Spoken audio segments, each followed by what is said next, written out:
Thank you all for being here. I just spoke to the president, and he's at Camp David, and he's closely monitoring the developments in the investigation in the mass shooting in Odessa. Our hearts go out to all the victims, families who had loved ones lose their lives.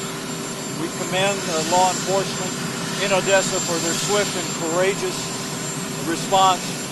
But at the President's direction, we've deployed the full resources of the federal government.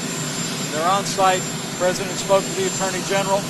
The FBI is already assisting local law enforcement in the investigation going forward. But we'll continue to monitor those events, but the President's fully engaged.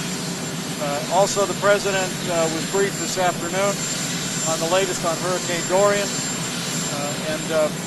While the hurricane is now a Category 4, we've been informed by FEMA it is literally within 1 mile per hour of winds that would make it a Category 5. It's an extremely dangerous hurricane, and while some are reporting changes in the track, anyone in the path of Hurricane Dorian needs to listen to state and local first responders and public safety personnel, heed their warnings, and make preparations as appropriate.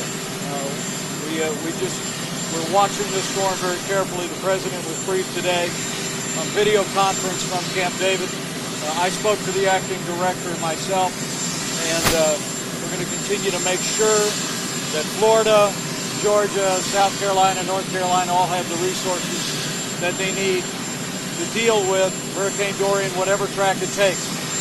We've pre-positioned assets and resources, but as we speak, FEMA is reassessing where those resources have been positioned. But we're going to make sure, at the President's direction, that all these states have the resources and support they need.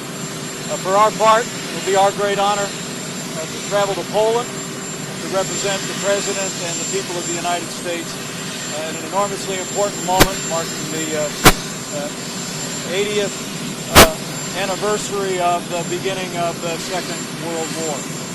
We look forward to celebrating the extraordinary character and courage and resilience and dedication to freedom of the Polish people. And it will be my great honor to be able to speak to that event tomorrow, as well as have a series of important bilateral meetings.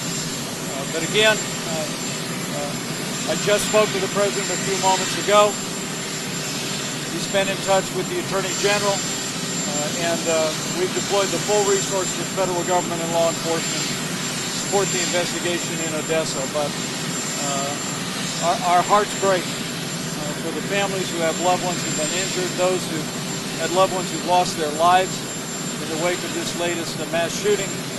And the President and I and our administration remain absolutely determined to work with leaders in both parties in the Congress to take such steps that we can address and confront this scourge of mass atrocity in our country. So thank you all very much. We'll see you on the plane. Anything specific you think that you should do on ground, sir?